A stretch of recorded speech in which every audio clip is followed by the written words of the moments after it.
আসসালামু আলাইকুম। কি অবস্থা সবার? কেমন আছে সবাই? আচ্ছা, তোমাদের যেহেতু বলছিলাম যে পরিসংখ্যানের ক্লাসটা তোমাদের করাবো, পরিসংখ্যানের সব টপিকস গুলো বিশ্লেষণ করছিলাম, আমি বলছিলাম যে সবগুলাই ধাপে ধাপে আসবে। তো আগের একটা ক্লাস দিয়েছি যেখানে টপিকস বিশ্লেষণ করছি আর হচ্ছে কিছু টপিক পড়াইছি যেটা এমসিকিউতে আসতে পারে। আজকে থেকে হচ্ছে তোমার খ গ তে যেগুলো আসে মোস্ট ইম্পর্টেন্ট, মানে এগুলাই তো আসবে, এর থেকে বাইরে তো আর কিছু আসা নেই, তোমরাও জানো। ওকে, তো আজকে তোমাদের প্রচুরক করাবো যেটা কিনা খুবই ইজি। ওকে, তো প্রচুরক নির্ণয়ের ক্ষেত্রে তোমাদের আগে কি জানতে হবে? সূত্রটা জানতে হবে, প্লাস হচ্ছে ওইটার এখানে কার কি, মানে এটা জানলেই তোমরা পারবা, মানে খুবই সহজ।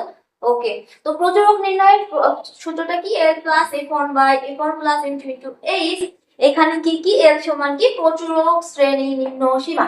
এবার প্রচুরকটা কি? প্রচুরক মানে কি জানো? যেটা বারবার থাকে, মানে অনেকবার থাকে, সেটাই তো মানে প্রচুর। মানে কি? আমরা বলি যে ওইখানে প্রচুর আম আছে, ওইখানে প্রচুর জাম আছে, এখানে প্রচুর লোক আছে।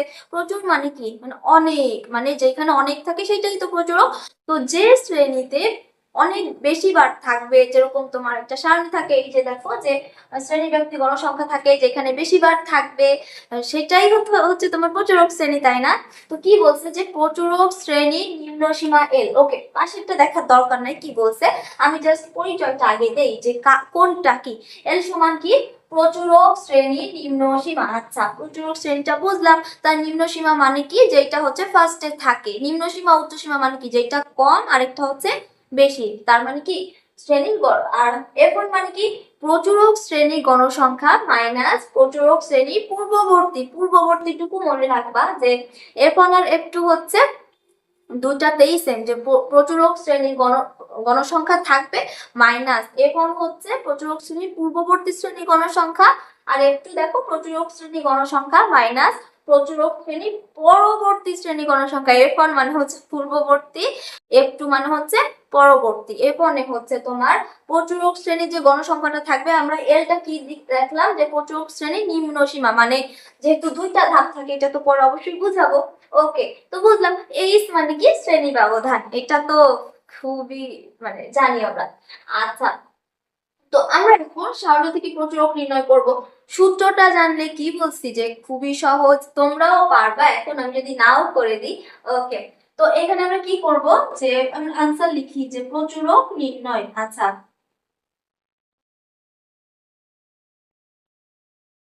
ওকে, প্রচুরক নির্ণয়।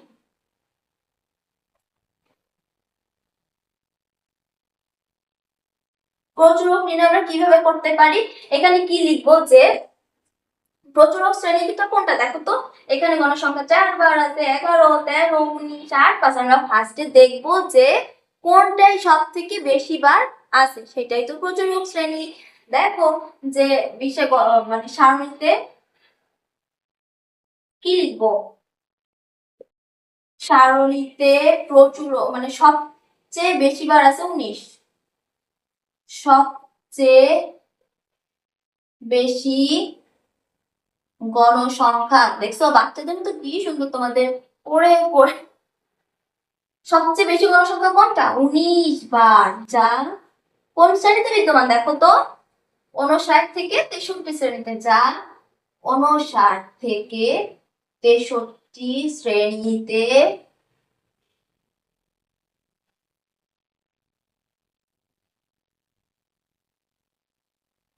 হাতের লেখা স্কিপ করতে বলছি, যে হাতের লেখা ভালো না তোমরা সবাই জানো। ওকে, তো তাহলে প্রচুরক শ্রেণীটা কি হবে? অতএব প্রচুরক শ্রেণী নিচে কি দেখা যাচ্ছে?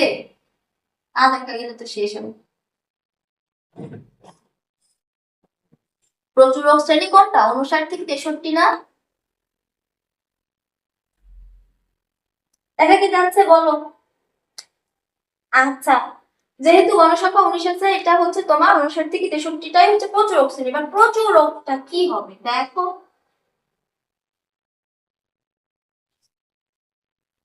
প্রচুরক সমান কি হবে বলো? সূত্রটা লিখতে হবে না? সূত্রটা কি? L plus F1 by F1 plus F2, ঠিক আছে? হ্যাঁ, আছে এইচ। এই স্টার আল্লাহ রে, দেখা গেলো তোমরা বললা যে আপু কিছুই বুঝতে পারতেছি না তোমাদের। আচ্ছা দেখো, লিখে ফেলছি। এখন আমি আগে থেকে কিন্তু তখন বলছিলাম যেটা বোঝার দরকার না, এখন বুঝো। দেখো প্রচুরক শ্রেণী কি, যেহেতু 19 বার, এখানে সব থেকে বেশি বার 19 আছে, এইটা তো আর না বোঝার কিছু নাই, তাই না? 19 বার যেহেতু এটা আছে, এটা হচ্ছে প্রচুরক শ্রেণী, মানে সব থেকে বেশি বার যেটা আছে সেটা হচ্ছে প্রচুরক শ্রেণী। তোমার প্রচুরক শ্রেণী বের করলাম। এরপরে আমাদের এল মানে কি বলো? প্রচুরক শ্রেণী নিম্নসীমা। নিম্নসীমা মানে কি? যেটা ফার্স্টে থাকে, আর উচ্চসীমা কি? যেটা পরে থাকে। ওকে, নিম্নসীমা মানে অনুসার, নিম্নসীমার জন্য অনুসার লিখছি। এরপরে এফ1, এফ1 কি বলছিলাম বলো?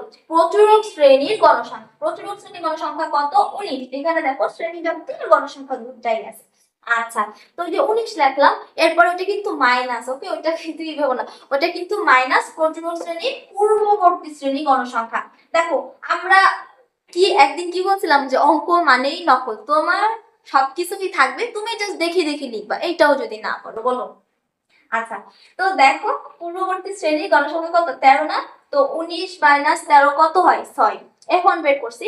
এরপরে একটু দেখো যে প্রচুরক শ্রেণীর গণসংখ্যা মাইনাস প্রচুরক শ্রেণী পরবর্তী, তার মানে কি 19 মাইনাস 8, এটা কত?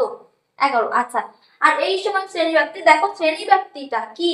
শ্রেণী ব্যক্তি মানে হচ্ছে শ্রেণী, শ্রেণী শ্রেণী ব্যবধান।